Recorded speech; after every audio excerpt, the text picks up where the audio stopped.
בוקר טוב, מלא זמן לא עשינו סרטון, אז אנחנו נפתח עם האנציקליה הזאת שפורחת, פשוט יפהפה.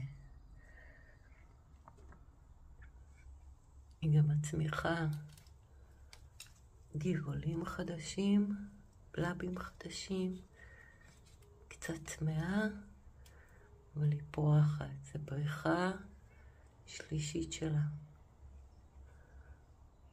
פשוט יפהפייה.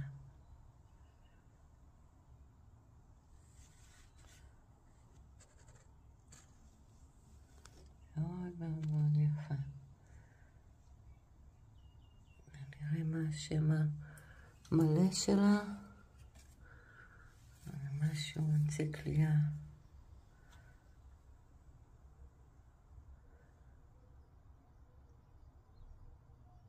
זה השם המלא.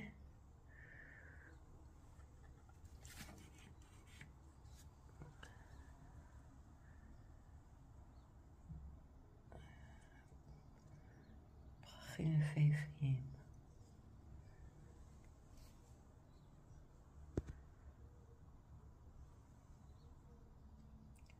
אצלי היא יושבת בשמש, שמש מזרחית של בוקר, ליד חלון פתוח כמובן, עם הרבה אוויר. אני משקה אותה פעם בשבועיים, טובלת את העציץ שהוא כזה, טובלת אותו